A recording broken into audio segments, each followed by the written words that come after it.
boxes. But in the Bible, there are some people who never died. Some people might think that Jesus Christ was one of them, but the Bible tells us that Jesus Christ did die and then rose again. However, the Bible records the names of 3 people who never died. Among them, the third person is the greatest mystery. The first person in the Bible who was said to have never died was Enoch. Enoch was a descendant of Adam, but he was not from the family of Cain or Abel. He was from the lineage of Adam and Eve's third son. Enoch was also the great-grandfather of Noah and an ancestor of many other great people in the Bible. At that time, God had not yet set the human lifespan limit of 120 years, which is written in Genesis 6:3, so people lived very long lives. But Enoch was different from others. He became a father at the age of 65 and lived a total of 365 years. When the great flood was approaching, most people were not walking truthfully with God. They went astray and began to live in sin. But Enoch was different from everyone else. He always lived a life of truth and devotion with God and built a deep relationship with Him. Genesis 5:22 and 24 say that Enoch walked with God. Then he was no more, because God took him. Luke included Enoch's name in the genealogy of Jesus and connected his lineage all the way back to Adam. In Hebrews chapter 11, Enoch's name also appears in the list of ancient Israelite ancestors known for their great faith. Hebrews 11:5-6 says that before God took Enoch, he was considered a person who pleased God, and without faith it is impossible to please God. Whoever comes to God must believe that He exists and that He rewards those who sincerely seek Him. The Bible repeatedly says that God took Enoch. This is not just a figure of speech, because the book of Hebrews explains that Enoch truly did not experience death the way ordinary people do. Hebrews 11:5-6 says, "By faith Enoch was taken from this life, so that he did not experience death. He could not be found, because God had taken him. For before he was taken, he was commended as one who pleased God." Enoch was also given the power to prophesy. He foretold the coming of Jesus Christ. This is written in Jude 1:14-15. "See, the Lord is coming with thousands upon thousands of His holy ones to judge everyone, and to convict all of them of all the ungodly acts they have committed in their ungodliness, and of all the defiant words ungodly sinners have spoken against Him." But Enoch's story does not end with him.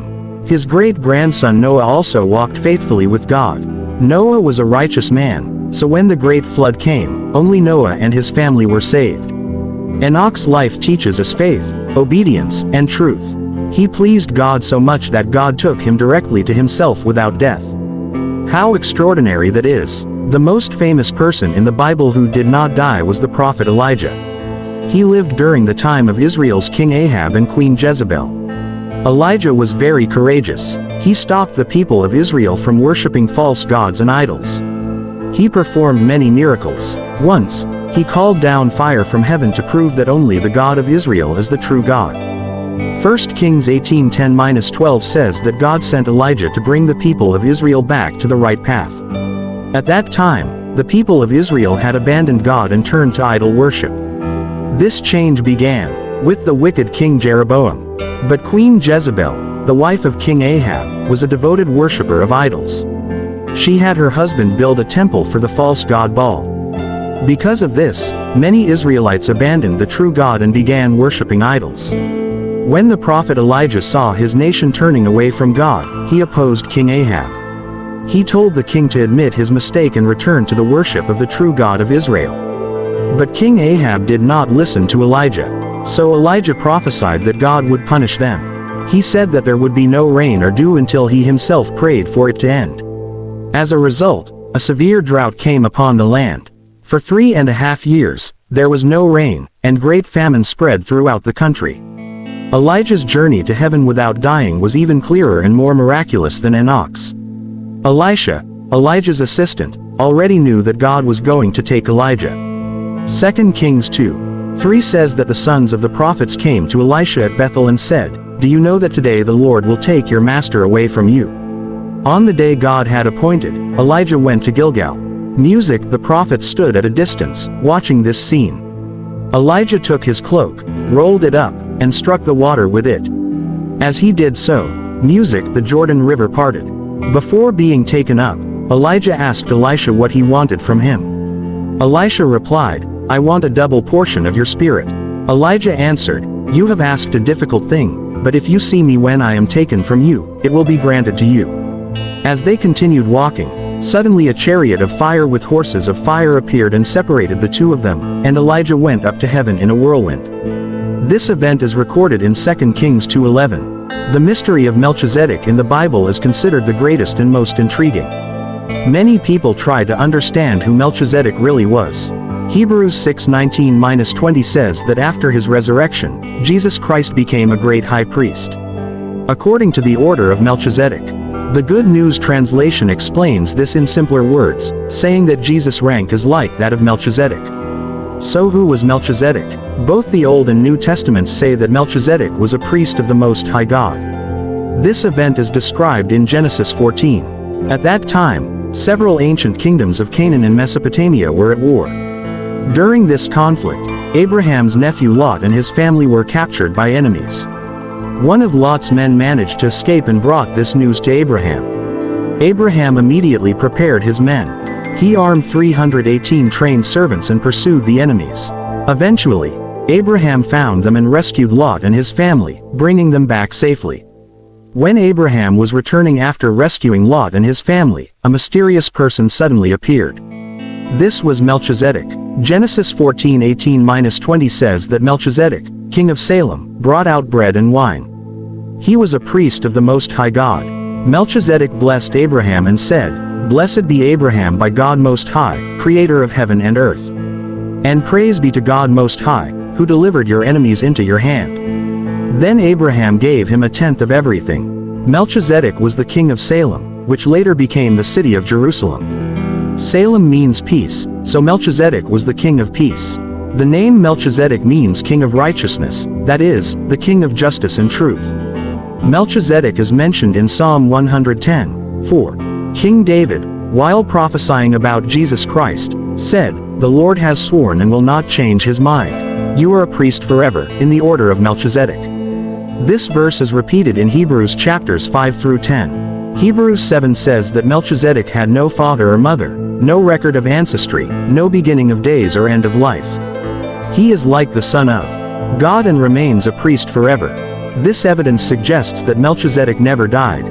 Yet the mystery is not fully resolved. So who was Melchizedek? Many people believe that Melchizedek was Jesus Christ himself. Let us examine this idea more closely. Hebrews 7:20-21 says that God swore an oath that Christ would be a priest forever. The verse says, "The Lord has sworn and will not change his mind. You are a priest forever." The meaning of the name Melchizedek is king of righteousness. Many believe this proves that Melchizedek was Jesus Christ. In Matthew 19:17, Jesus said, "There is only one who is good, and that is God." The Bible says that human righteousness is worthless before God. Only God is truly righteous. So if Melchizedek's name means king of righteousness, it is worth considering that he could be Jesus.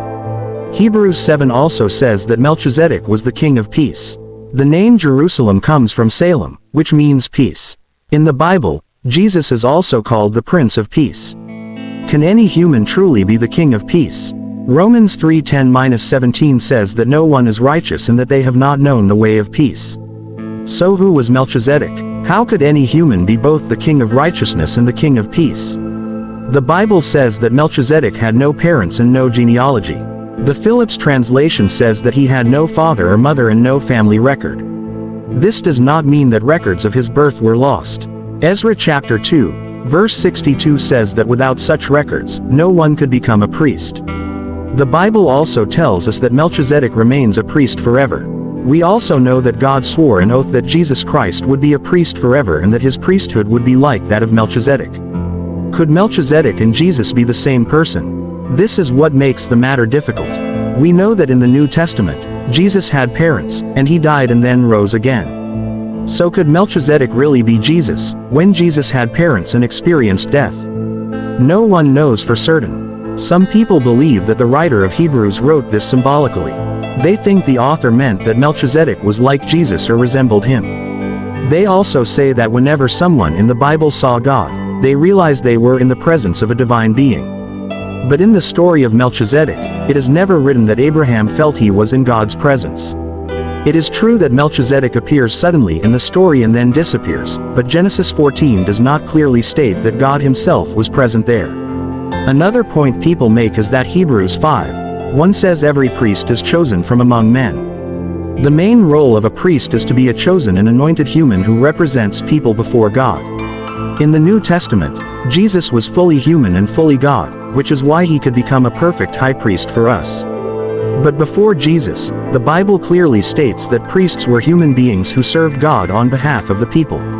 However, these different views should not divide us or cause conflict among us. The most important truth is that we have a great high priest, Jesus, who paid the price for our sins, who intercedes for us before God, and who loves us with eternal love.